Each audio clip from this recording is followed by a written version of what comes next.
قبر کی پکار۔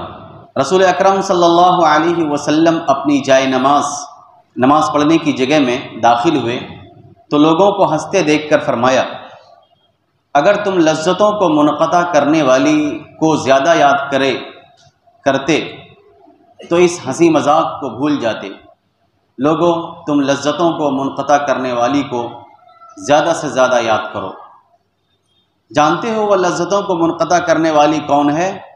سنو کہ وہ موت ہے۔ قبر روزانہ پکارتی ہے، میں ان مسافروں کی قیام گاہ ہوں جو وطن کو چھوڑ کر یہاں آ بستے ہیں۔ میں ان مسافروں کی قیام گاہ ہوں جو وطن کو چھوڑ کر یہاں آ بستے ہیں۔ میں تنہائی کا گھر ہوں جس میں تجھے اکیلا رہنا پڑے گا۔ میں مٹی کا گھر ہوں، میں کیڑوں کا گھر ہوں۔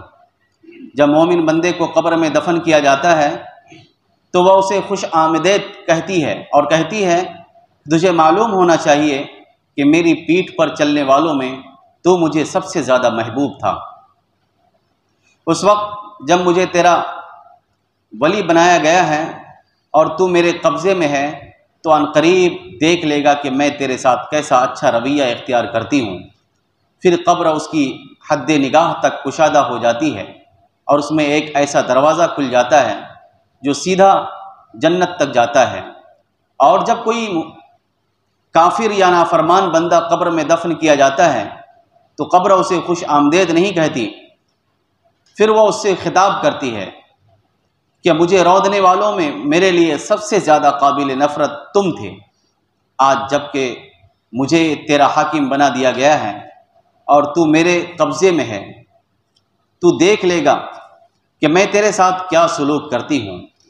پھر قبر اس پر ٹوٹ پڑتی ہے اور اسے دبوچ لیتی ہے، یہاں تک کہ اس کی پسلیاں الٹ پلٹ ہو جاتی ہیں اور ایک دوسرے میں پیوست ہو جاتی ہیں۔ آپ نے اپنی انگلیوں سے اشارہ کیا اور انہیں ایک دوسرے میں داخل کرتے ہوئے یہ بات فرمائی، اور اس پر 70 سانپ مسلط ہو جاتے ہیں۔ نافرمان بندے پر قبر میں 70 سانپ مسلط ہو جاتے ہیں۔ اگر ان میں سے ایک سانپ زمین پر پھونک مار دے تو کرۂ ارضی قیامت تک رویدگی سے محروم ہو جائے، کوئی چیز زمین پر پیدا نہ ہو۔ یہ سانپ قیامت تک اسے کاٹتے اور نوچتے رہتے ہیں۔ حضور صلی اللہ علیہ وسلم نے آخر میں فرمایا، قبر باغ جنت کا ایک قطعہ ہے یا آگ کا ایک گڑھا ہے۔ باغ جنت کا ایک ٹکڑا ہے یا آگ کا ایک گڑھا ہے۔ تشریح: موت کے معنی ہے جسم سے روح کا الگ ہو جانا۔ اسے کثرت سے یاد کرنے کا حکم دیا گیا ہے۔ حازم جلدی کاٹنے والی چیز کو کہتے ہیں۔ موت کا بے رحم ہاتھ لذت کی بہاروں کو غم کدہ بنا دیتا ہے اور اس کے ایک ہی حملے سے عیش و مسرت کی گل افشانیاں راکھ کے ڈھیر میں تبدیل ہو جاتی ہیں۔